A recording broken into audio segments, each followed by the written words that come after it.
Want to welcome you to the Wolfpacker.com wrestling podcast. Today we're going to preview the Pittsburgh NC State match tomorrow at Reynolds Coliseum. Our special guests are Brian Reinhardt, who was a SID for wrestling at NC State for over 10 years and also covers wrestling for the Wolfpacker.com.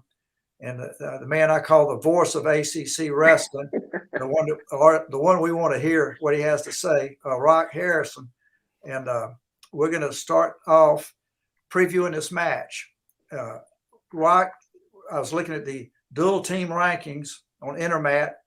They have Virginia Tech 6, NC State 7, and Pittsburgh 16.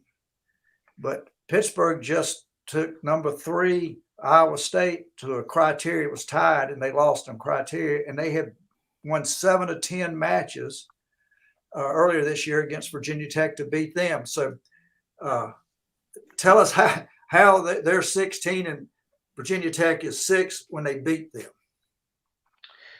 Well, first of all, thanks for having me on. I do appreciate the opportunity. I don't know about the voice of the ACC. I'm one of the voices of the ACC, but nevertheless, I try to portray what I see.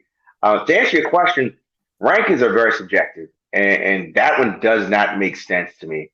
Pitt, in my estimation, should be right hovering around 10, 11, to be clear. They had some questionable losses with Maryland and then West Virginia at home, which was a surprise. But to say that that 15 other teams are better than Pitt, who just really took Iowa State to the brink, and they had 157-pound was their freshman that came in, and so they weren't even full strength and still wrestled that well. So I'm thinking that it's not true, but rankings are just people's opinions until they wrestle. That's the true ranking. Okay, we're going to go through each weight class. Brian's going to set them up, and then Rock will come in and give his opinion. You want to start with absolutely start at the beginning? Rock, I think first of all, you kind of mentioned it. Obviously, everybody knows about the Wolfpack since we're with the Wolfpacker here, but this Pitt team, very loaded. 4 guys in the top 10. 3 of those guys, I think they're in their 10th or 12th year of college. I'm not sure. Some of those Pitt guys have been here forever, but this is by far the best Pitt team that Coach Gavin's had up there. Can you just talk a little bit the matchup, NC State Pitt this year? This is one of the premier matchups for the ACC. Agreed. And one of the things that I do, just not because of my job, but just as a wrestling fan, I do matchups. I look and I see who is going to do this and who's going to do that. There's certain matchups that I really don't know. And it's not to be safe. It's like, I don't know. When you look at 141, I really don't know. You would say Cole Matthews because Cole has won and Cole wins these matches, but Ryan Jack has made a step up in his improvement. So that's a match where I just don't know. Philippi is far favored against Orini, but Orini has the opportunity because whoever gets the first takedown in that match will dictate how that goes. So there's some matches I don't know. There are some clear favorites, but up and down, Pitt is solid. When I say solid, there's not a glaring hole when you're like, you know what, we should definitely, get a bonus point here. They don't really have any glaring holes on that team, which is fantastic. Likewise, when you look at NC State, they don't really have glaring holes either. There's some guys that are clearly strong. When you look at Trent Hyman's of the world, yes, of course. But then there's other guys that say, you know what, they're going to compete. And when you add those two together, I think it comes down to 1, who's healthy, and 2, who comes off the scale feeling pretty darn good.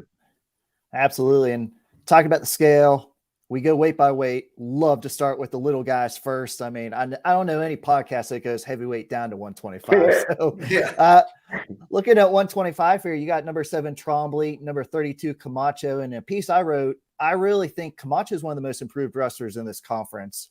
125 is wide open. I think the top 4 guys, they're all similar. They're all one takedown bouts, pretty much honest. And this is as even a matchup you can have. Trombley looked great last week, came out early, scored a lot of points, but everybody knows Camacho got that pin at VT, and a pin just changes anything. Kind of talk to us a little bit. 125, both of these guys, probably a one takedown bout, but both of these guys very good on top riding. Very good. What I've noticed about both guys, they come out firing. And Trombley comes out firing. He's going to hit you with the underhook and kind of throw it by, get between the legs, and try and score from there. He's used to being, a bigger wrestler coming from 133. And when I talked to him early in the season, he said he feels pretty strong at 125. Camacho, I was really, really impressed with, to your point, Brian. I think he is the most improved 125-pounder in the ACC. Last year, he got beat by Patrick McCormick in the ACC. This year, he beat him by 13 points. That's a huge improvement. He pins Virginia Tech. No one saw that coming.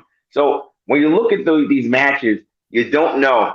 I do believe that it's going to be conditioning in this match, because last week when Camacho wrestled, he looked great in the first period and a half. And then after that, he stopped. I talked to Drew Headley afterwards. He said, I don't know what happened. We got to figure that out, because he doesn't do that. That's the problem. Likewise, when I see Trombley can go hard, but then he starts to slow down, and then he starts to make some questionable decisions. But he wrestled fantastic against Virginia Tech when they first wrestled, when he really wrestled an entire match going what he does. I do think that he could possibly bully Camacho a little more, but he has to weather the Camacho storm early. If he can weather the Camacho storm early, I believe having this far along in the year, he should be good at keeping his conditioning. And I do think with all his matches, Reynolds will make a difference. They'll make a difference with, one, getting a stall call that probably is questionable, and two, giving an adrenaline rush when you know that you're pretty tired. If Camacho can get through that first period and be comfortable, I believe he's good. But I'm going to lean with Trombley, just because of what I saw last week. I didn't like what I saw from Camacho. Yeah, no, Camacho, very good first period wrestler, very good wrestler overall, but first period, he's really hunting for those takedowns. I think it's going to be interesting if we start at 125 or if we start at a middleweight. I don't think either coach will start at 125, but we'll see. But going up to 33, you have number 20, Kai Orini, number 6, Mickey Filippi. Pitt won this one, 4-1 in the duel last year.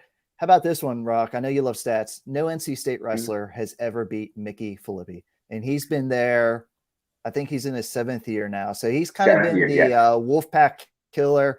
This kid, you don't want to go bottom on him. He is fantastic at riding. He will keep it down. He loves to get that early takedown, just ride out the first period. Kai can bring some funk, though. Kai is very defensive, can turn some stuff in. How do you see this matchup? They're a little bit two different wrestlers, I think. Correct. Kai needs to show confidence. He's wrestled, and then it's sometimes the match against Latona, I don't think he really gave the effort that I was accustomed to. He wrestled okay, but I think he was trying to keep it relatively manageable. I didn't see him having that little edge because he has that wiry strength. Like he can really go at and dominate. Mickey Filippi is a scrambler. The scramble that he had against Latona was just crazy. It was crazy. And go ahead. I was going to say, for fans that don't know, that was about a 1.5-minute scramble in the overtime period. You don't see that much. These guys wrestled 7 minutes and then had about a 90-second scramble.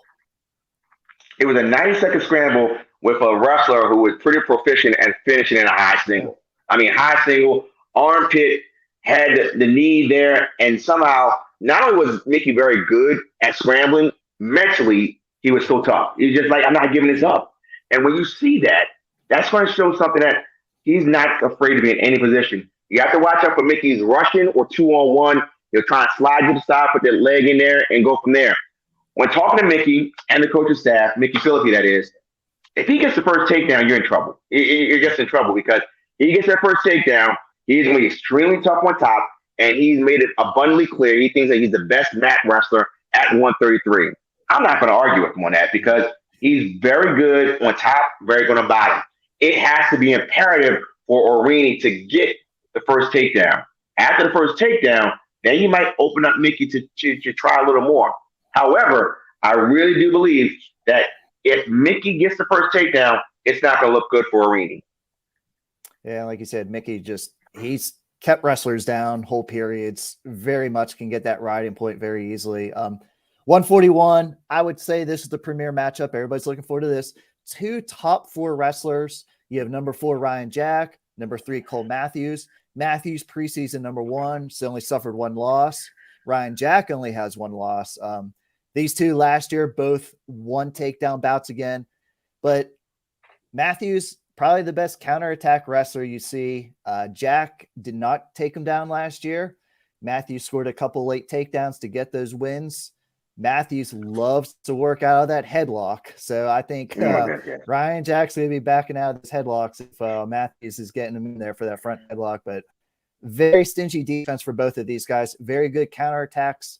Hopefully we'll see some good shooting offense because someone needs to score. But I think both wrestlers are going to be a little bit more on the defensive on this one.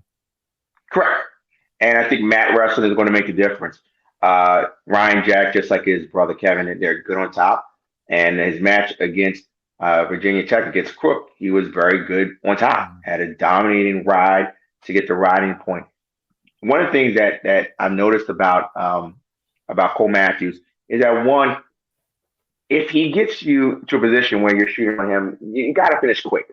And that's how he got taken down by Jordan Titus from West Virginia. It was quick. It was clean. If you get in there, he's going to stick to the corner, lift the leg, and wiggle his way around. So it's going to be very much of a, I've got to pick my shots with Cole Matthews. Because if he defends you, and to your point, if he gets a front headlock and tightens it around, he'll do that, or he'll do a cement mixer. So you have to be careful there. Once again, the question is, will Ryan Jack be trigger happy and say, I'm just going to keep shooting because he shoots a lot? Or he's going to let me just slow down shots a little bit because of that. You don't change your style. If you are who you are, that's how you wrestle. So if Jack shoots a lot, continue to shoot a lot. That means, all right, shoot a lot, I'll get an escape, but I'll keep shooting.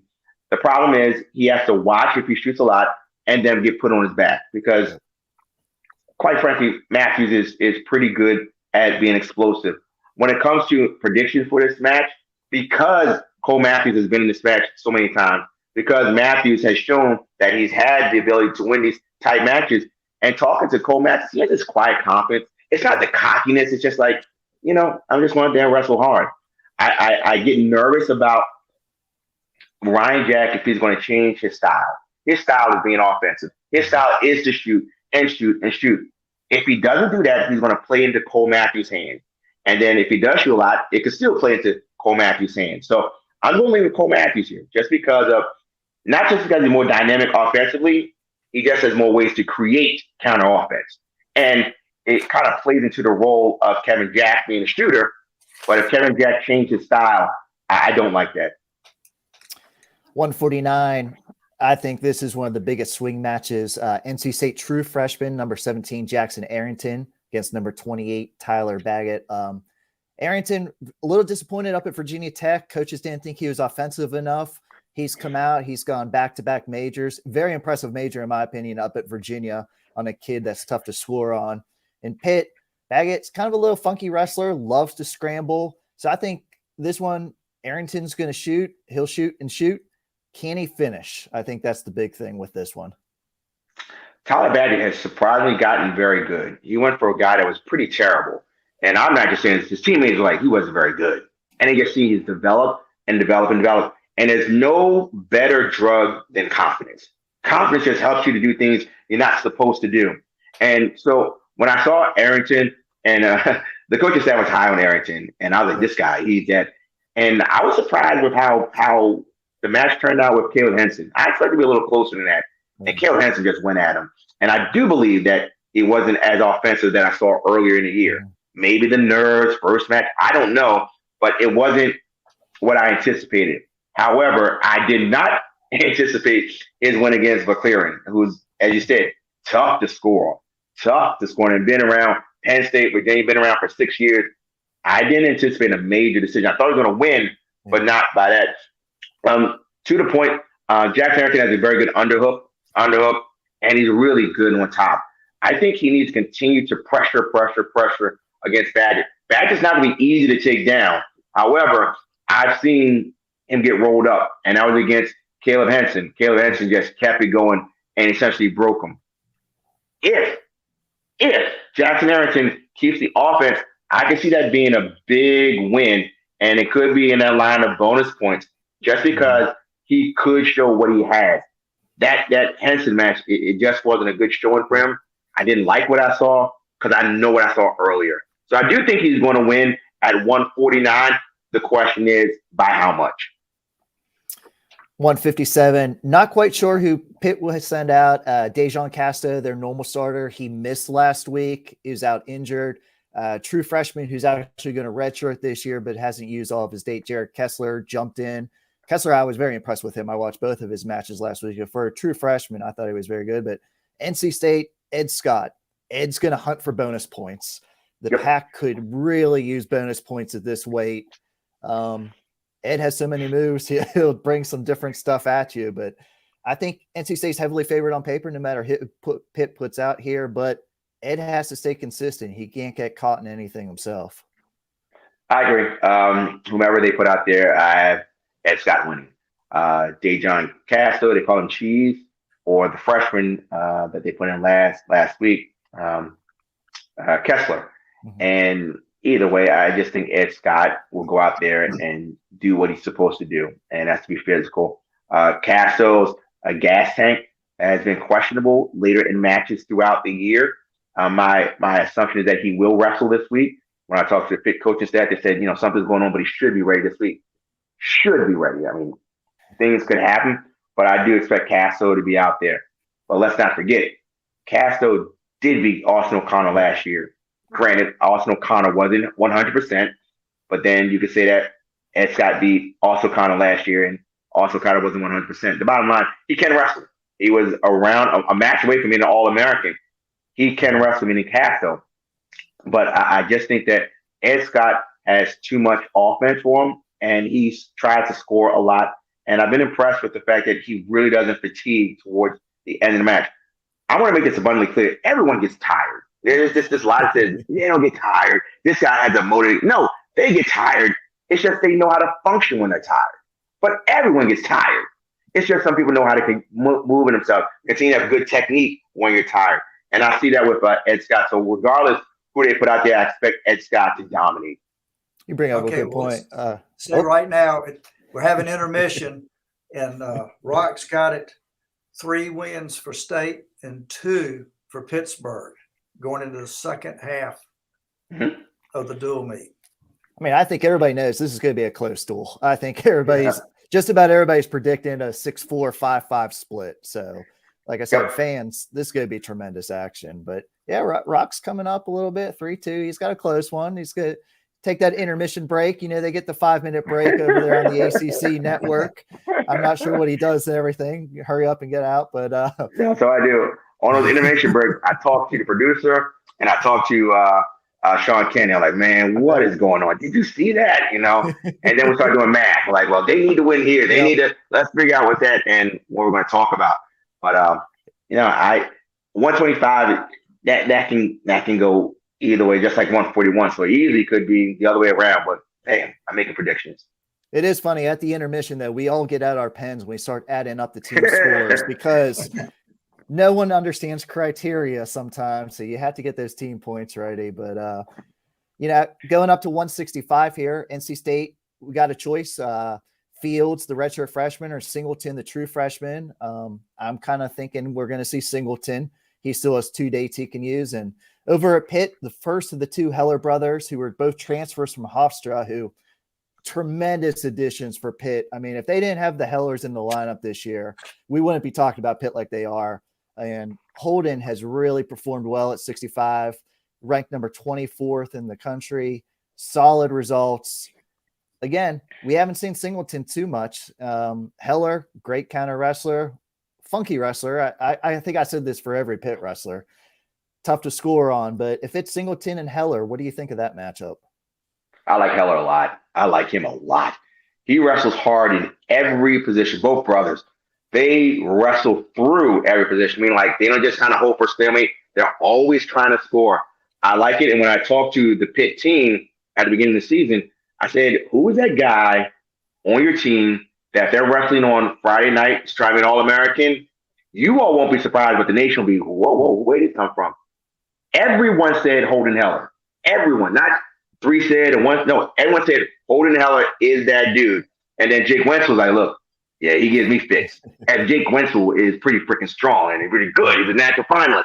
So I like Holden Heller because he is very good at all positions and he has a funky style. You see him and he slides the hips and he said, look, if people shoot on me, they better prepare. And I completely agree with him. I think that Matty Singleton is very good on defending the single. He's very good on his feet, very good defensively, and he'll go upper body. I just think the craftiness of Holden Heller, just because Matty Singleton isn't seasoned, will be for Holden Heller's favor. Now, when he wrestled against Connor Brady, I just thought Connor Brady has good offense, but not as dynamic as Holden Heller is. So therefore, in this match, I'm leaning with Holden Heller because he's been around and he has a very unique style. Yep. Unique style, and always looking for positions that Matty may not be as familiar with, and things that, I just think that he's a better finisher than Connor Brady was. So I'm leading with whomever NC puts out there, Holden Heller. 174, another huge swing match. You have Alex Faison, who, by the way, will be one of the 3 seniors that NC State is honoring. He's going to be facing the reigning ACC Wrestler of the Year, Luca Augustine. I'm not sure how Luca's not ranked. I know he's 10-7 on the year, but this kid is a U20 champion down at the Pan Am Games, best US U20 freestyle wrestler. Beat Clay Lout last weekend. Faison, very solid. Faison will never give up. Like you said, he just has a tank too. Not too familiar with Luca. I haven't seen too many of his matches this year. So this is kind of one of those, maybe these guys aren't the ones that everybody knows about on these teams, but this could be the match that determines the duel. Agreed. This is a tough one. And this is another, I'm most uncertain about this match from my other toss-ups. I kind of feel a little, this one is, because Luca Augustine is, the wrestler, a grinder. He's going to hand fight you, have heavy hips, and he has some offense. Alex, I think he has more offense than Luca, but Luca's darn tough. And last year, when he was a true freshman, they said that he is the future of their program. And he finally had his first win over an All-American. You can't overstate the win over an All-American. That just does so much for your confidence. I beat an All-American, a 2-time All-American, an ACC champion. That means a lot. The challenge of Luca is that he's a grinder, kind of Pittsburgh style of high school wrestling, good on the mat, very solid fundamental. Pitt wrestlers, they wrestle very well on the mat, and they commit to a ride. My concern is, can Alex get out? Can Alex get out of bottom? If he can't get out of bottom, it can be tough. Also, I think Alex has more offense. The question is he going to show me that? Is he going to show me he has more offense than Luca Augustine? I don't know. Reynolds is a different environment. This is the one match where I think Reynolds can make a difference. Luca Augustine had the wins at home against Iowa State and then against UNC at home. This is where, if there's ever a match that Reynolds needs to really get behind someone, it's this match. Once again, freshmen don't know if they should really be nervous, if there's really a big deal. They don't really know, but confidence is something strong. Golly, who do I think will win this match? So you're gonna call this a toss-up? I mean, this is truly a toss-up. I think Alex just has better offense. I just think he has better offense. I just haven't seen it. I haven't seen it consistently. Like, okay, he's really flowing and hitting it. And Luca will hand fight you all day long, just hit hips and then hit a reshot on a high crotch. And I think it's going to come down to the match. If Alex can get out, he'll be in a good position. Because I go back to offense, because when Luca wrestled Mekhi Lewis, again, Mekhi is different. Yeah. Mekhi is just far more athletic. He moved better. Luca was kind of plodding around and just got taken to lunch. And Alex wrestled not a close match, but he didn't get majored. That's why I think Alex has more. I just haven't seen it. It is a toss-up. Yep. I'll go with Luca Augustine just because I don't know. I'll say that. Taking it off is a toss-up. Man, I'll say it's a toss-up, but I don't know. This one is I don't know. I just think that Alex has more offense. I just need to see it and show me what the coach is talking about, And then if he has more offense, he can beat Augustine. Yeah, that's going to be a great battle. Like I said, Alex's final match in Reynolds too. But 184, my favorite weight class in the ACC. There are 5 guys ranked in the top 17 in this weight class. That's just incredible. And a stat I actually looked up, obviously, number 3, Trent Hidley, number 17, Reese Heller, the other Heller brother. But Trent's going to be wrestling his 10th ranked foe in his last 11th match. That to me is a great grind. But NC State, they rely on Trent to get bonus points. If Trent does not get bonus points, can they still win the duel here? I'm not saying that you're picking Trent or anything, but obviously NC State fans think that he's going to go out and get those bonus points. But if he can't do that against Heller, who's very stingy, number 17 in the country, can NC State recover? What do you see here at 184? First of all, I have Trent winning. Because until you feel Trent, you don't understand what the underhook is. And the underhook is a setup for other shots. It's not really, it's an underhook. It's an underhook to something. It's underhook to something else. And where Heller is very good is the scramble. If Trent continues to finish clean, meaning underhook to the ankle and finish low, he can certainly do a better job. But until you wrestle Trent the first time, it's very difficult to understand what you're feeling, the pressure that you're feeling. Because of that, I'm going to lead with Trent Hidley to win this match. Question is bonus points. Trent, if it's bonus points, it will be, an 8-point win. It's not going to be like blowing him out. Holding Heller, he won Midlands. He pinned Hunter Bolin. Granted, Hunter Bolin was up at the time, but it's those Heller styles. If you get them, they're really squirrely guys. So Trent has to be aware, like, hey, I got to bail out. Like his match against Parker Keckheisen, I got to bail out. I can't fight. I got to bail out. Because if you don't bail out against against Reese Heller, you can be in a bad situation. Because Trent finishes quickly, I think he'll stay out of danger on his feet. So I'm going to lead with Trent Hidley. Yes, the question is, will they get bonus points? The Hellers are really tough. They're really tough. So I'll give him a 7-point win for Trent. Yeah, that pin over Bolin, defensive pin, and comment on Trent. Hard to scramble against Trent when he picks your ankle, puts you on your butt, or grabs the back of your knee sometimes. So Trent's going to be looking for that, looking for his unique offense. 197. I think also with Trent too is that I wouldn't want to finish high on Reese.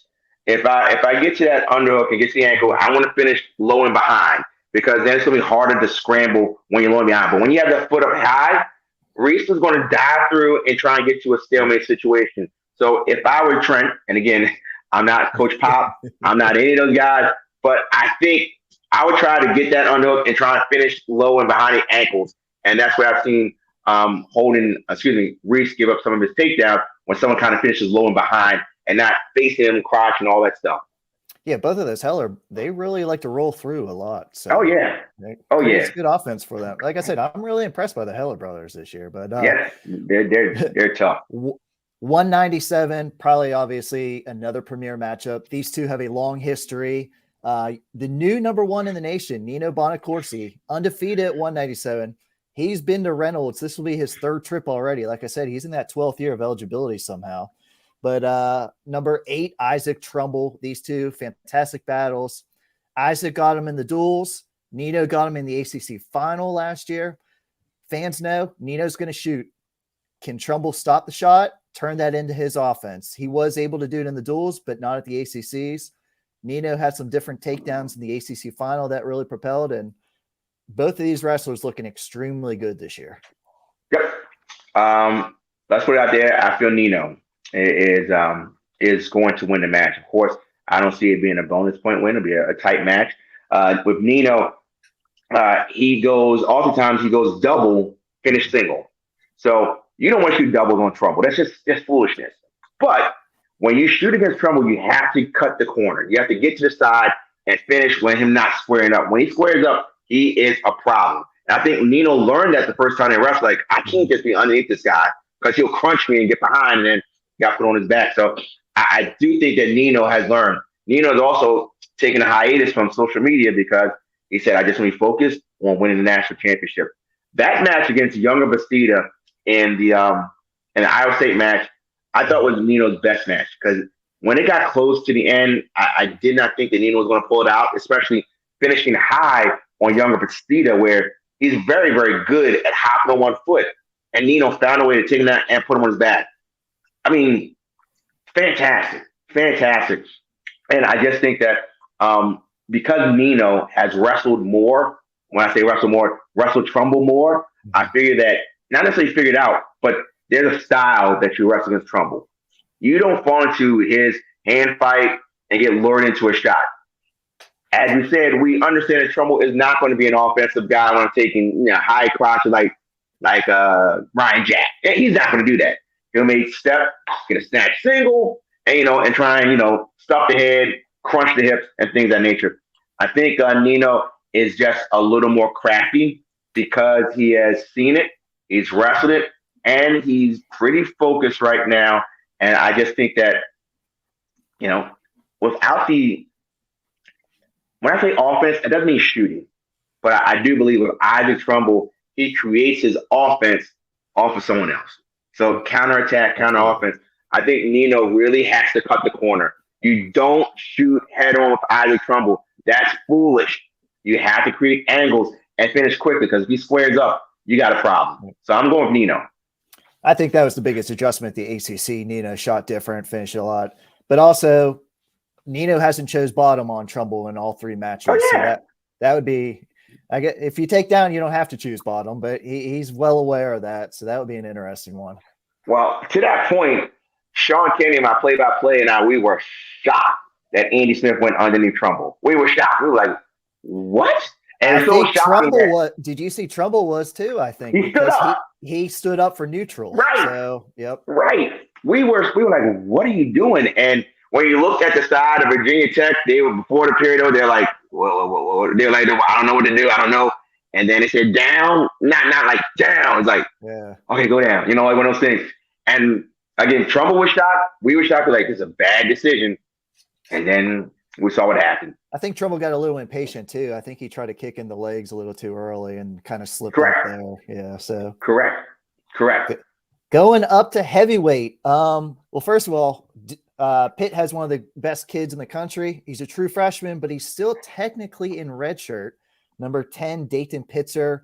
I believe Pitzer has to wrestle this year. I believe he can help them win an ACC title. He can help them win an NCAA trophy as a top 4 team. You're talking about you're going to lose your top 3 guys this year. This is the year for Pitt. So I honestly think Pitzer's going to be wrestling against NC State this weekend. I agree, because this is his last shot to be 5 matches, 5 events, not matches, events. And so they need him to win this match. There's no way around. They need Pitzer to show up to win. There's no way around it. Here's the problem that I have with Pitzer, and it's not a problem. It's just what I'm noticing. The more you wrestle, the more film they get on you. It's just the more they see. So now they kind of know, okay, this kid's pretty good on top. Hey, when he's on bottom, he gets space and he hits a hard switch because he's so long. Okay, if he hits a switch, maybe I'll do a double thigh pride to work with it. So you start to see little things, and just like analysts, we start to see a little more as well. His problem is not against big heavyweights like Colton Schultz. That's not his problem. His problem is against athletic heavyweights. When you look at Luka Davidson from Northwestern, when you look at Schuler from Iowa State, athletic guys give him problems, because when you saw that last takedown against Iowa State, that was a guy that hit a sweep single and finished from behind. It wasn't a clunky heavyweight. It was an athletic. So I'm assuming it's going to be Owen Treffin that's going to wrestle. Relatively athletic. Yes. Relatively athletic, which is going to be problematic for Pitzer. More film is out there, and I think people know, okay, it's there. So in this match, I'm going to lead with Owen Treffin to win over Pitzer, because of one, I believe that film is out. Number 2, he's an athletic heavyweight. I mean, the challenge is that if he gets on top, it could be a problem. I say gets on top. Pitzer could get on top. That could be a problem. But against athletic heavyweights, Pitzer struggles. So I'm going to go with the mild upset and say Owen Treffin. I don't know what my match score is, but it's very mild. Owen's number 12, but it'll be interesting. Mm-hmm. Owen loves that one move, picks the guy up, tries to suck him back, tries to get those back points there. But Owen's very good. But I would love it if it comes down to this match. If we're sitting and the scores within, and then these two step out there, wow, that's just excitement right there. Stu, I saw you had your 125. Yeah, Stu, you had your notepad out. What's Rock's final prediction here? 5-5. Oh my goodness! Oh my goodness! I didn't know that. I was just going off my whim. So what it boils down to is points. Points. I didn't particularly think there were going to be any falls when Pitt wrestled Virginia Tech, but there were 2.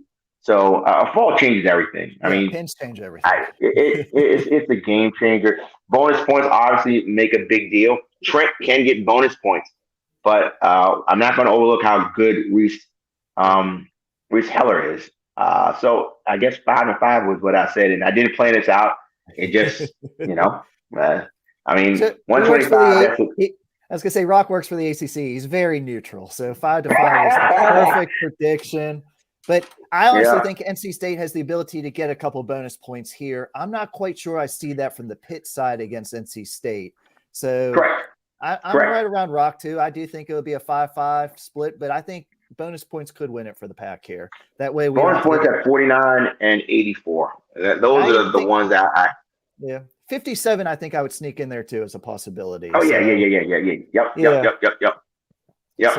So it could go 5-5, but I do agree with you, Brian, that NC State has the propensity to have bonus points in more opportunities than Pitt. So yes, I would definitely agree with you on that one. Now, Rock, I know you're not going to be able to watch live. You got another broadcast going on. I know you will be checking your phone. You will be checking updates because this one's going on. And also you have UNC and Virginia Tech. So there's a lot of great action Friday night, but obviously we're pushing NC State, Pitt, Reynolds Coliseum. It could be the top 12.